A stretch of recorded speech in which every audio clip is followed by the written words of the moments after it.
Hello everyone, আসসালামু আলাইকুম। Welcome to my bridal Mehedi event blog. তো এই ব্লগটা ছিল হচ্ছে পুরান ঢাকার একটা ব্লগ, আর সকাল সকাল এটা আমার যেতে হবে। এই জন্য আমি সকালে ঘুম থেকে উঠে রওনা দিয়ে দিছিলাম, আর যেতে যেতে অনেক লেট হয়ে গেছে। তো যেহেতু হাসনাবাদ, এটা হচ্ছে সদরঘাট দিয়ে যেতে হবে, আমি ফার্স্টে ভাবছি। এই জন্য আমি সদরঘাটে গিয়ে লঞ্চে ওয়েট করতেছিলাম। তো ওইখানে লঞ্চটা প্রায় 30 থেকে 40 মিনিট টাইম নিছে।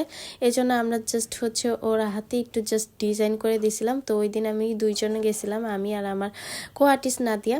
সো ওর হাতে এই যে এই কাজটা কতটা সুন্দর হয়েছে দেখেন আপনারা। তারপর হচ্ছে এই যে উপর পাটে আপুর রেফারেন্সে আমি দিয়ে দিয়েছিলাম, এই পুরো কাজটাই আমি করছিলাম। কিন্তু আপু বললো যে একটু ফাঁকা ফাঁকা লাগতেছে, তাই জন্য সাইড দিয়ে কিছু বর্ডার দিয়ে ডিজাইন করে দিয়েছিলাম। তারপর হচ্ছে আমার কো আর্টিস্ট দুইটা পাও সুন্দরভাবে ডিজাইন করে দিছে, আর আমি উপর পাটটা দিয়ে ফেলছিলাম। এই যে দেখেন ভিতরের পাটটা দিচ্ছি, মানে উপরের পাটটা আমার কো আর্টিস্ট কাজ করতেছিল। দেন হচ্ছে এই যে ফুল হাত দেওয়া কমপ্লিট, কারণ এইখানে কোনো ভিডিওই নিতে পারি নাই, কারণ আপুর বাচ্চারা খুবই ছোট ছিল। এই জন্য আসলে কোনো ডিজাইন নিতে পারি না, আর খুব তাড়াতাড়ি কাজটা করছি। তো আজকে ভিডিওটা এতটুকু। আল্লাহ হাফিজ, টাটা।